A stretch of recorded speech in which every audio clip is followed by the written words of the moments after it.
यह जो वेद निकेतन धाम है, यह वेद निकेतन धाम ऋषिकेश में स्वर्ग आश्रम में स्थित है। यह बिल्कुल गंगा नदी के तट पर बसा हुआ है। यह आश्रम जो है हमारे गुरुजी विश्व गुरुजी महाराज मुनीशानंद सरस्वती जी ने इनकी स्थापना 1950 में की थी। यहाँ पर विभिन्न योग की कक्षाएं लगती है, रुद्र पूजाएं होती है, रुद्र यज्ञ होता है, साधु भंडारा होता है, गौशाला की गायों के दान दिया जाता है, गायों को चारा खिलाया जाता है। और यहाँ पर जो भारत का प्राचीनतम अपना जो हिंदू धर्म है, शास्त्र है, संस्कृति है, उसको जानने का मौका आपको यहाँ पर वेद निकेतन धाम में मिलता है।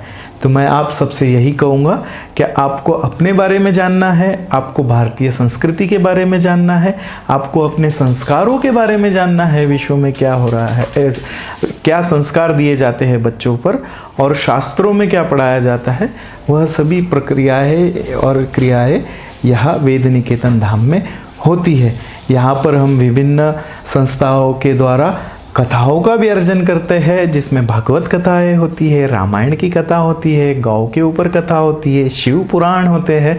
तो विभिन्न कथाकार यहाँ पर आकर यहाँ पर हमारी संस्था में उसका लाभ लेते हैं, सुविधाओं का। और जब गंगा नदी के किनारे जब आप कथाएं सुनते हो तो अपने जो पाप है वो उससे मुक्ति मिलती है और हमारे कर्म की धुल जाते हैं और हमें आगे आगे बढ़ने का मौका मिलता है। वेद निकेतन में देखिए, वेद निकेतन आश्रम सबसे पुराना है। कई सालों से यहाँ पर जो साधुओं की परंपरा है वो चली आ रही है। तो वेद निकेतन धाम में साधु भंडारा हो रहा है।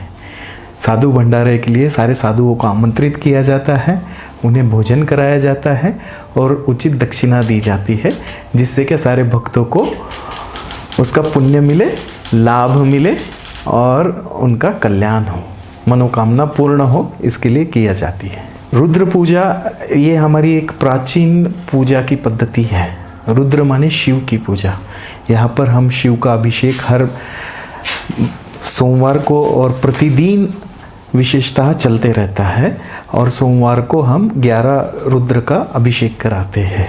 और बहुत सारे जो हमारे भक्त लोग हैं वह रुद्र पूजा में आते हैं, अपना संकल्प लेते हैं और वह संकल्प से अपनी मनोकामनाएं, अपनी इच्छाएं और पितरों की शांति के लिए रुद्र पूजा कराते हैं। इसलिए उनके जीवन में सुख, शांति और समृद्धि का उदय होता है। गौशाला देखिए, शास्त्रों में सबसे ज़्यादा पुण्य कहा गया है गौ को पालन करना, गौ की रक्षा करना, गौशाला में चारा देना, गायों का संवर्धन करना, उनका विकास करना। यह आप देखोगे पुराने ज़माने से लेकर अभी तक हर आश्रम में कहा जाता है कि जहाँ गाय नहीं है वह आश्रम अधूरा है। तो हमारे आश्रम में भी सारी देसी नस्ल की गाय है, जिनका हम संवर्धन भी करते हैं, जिनका विकास भी करते हैं।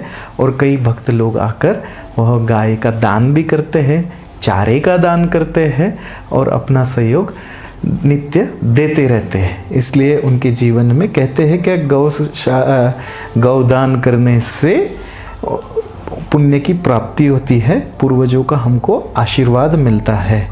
और जो हमारी नित्य घटनाएं रुकी हुई है, कुछ कार्य रुके हैं, वह कार्य भी पूर्ण होते हैं गौ माता के आशीर्वाद से। गौ माता में लक्ष्मी का वास होता है, ऐसा कहा जाता है, जिससे हमारे घर में धन संपदा, सुख समृद्धि आती है। योग जो हमारे जो गुरुजी थे विश्व गुरु मुनीशानंद जी महाराज, यह योग के बहुत बड़े योगाचारी थे। उनका जो नाम, उनको उपाधि दी गई थी योगेश्वर विश्व गुरु की। योगा तो अभी थोड़े दिन से ज़्यादा प्रचलित हुआ, पर हमारे गुरुजी जो है 70-80 साल से यहाँ योगा की क्लासेस सिखाते थे और उनको वह एक प्रमाण पत्र भी देते थे योगा सीखने के लिए, जिससे लोग आगे जाकर योगा सिखा सके।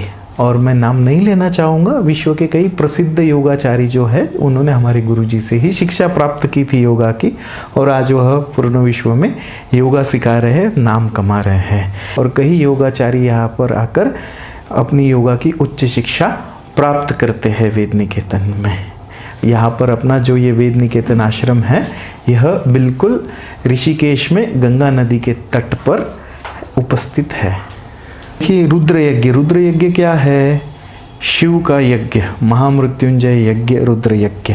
तो इसके अंदर हम कोई भी कामना की सिद्धि लेकर, संकल्प लेकर जब रुद्र यज्ञ में बैठते हैं तो वह कामना की सिद्धि, मनोकामना पूर्ण होती है। और जब यह यज्ञ, यह जो पूजा हम गंगा नदी के किनारे ऋषिकेश की जैसी पावन भूमि पर कराते, जहाँ पर हजारों ऋषि मुनियों ने ध्यान साधना की और मोक्ष की प्राप्ति की, ऐसी जगह जब हम कराते हैं यज्ञ, तो इसका जो पुण्य फल है कई लाखों गुना बढ़ जाता है, जिससे हमारे बच्चों में भी संस्कार मिलते हैं, जीवन में उनके जो कठिनाइयाँ है वह दूर होती है और समृद्धि और जो भी बच्चों के अंदर जो भाव शिक्षा आनी चाहिए वह भी शिक्षा उनको मिलती है।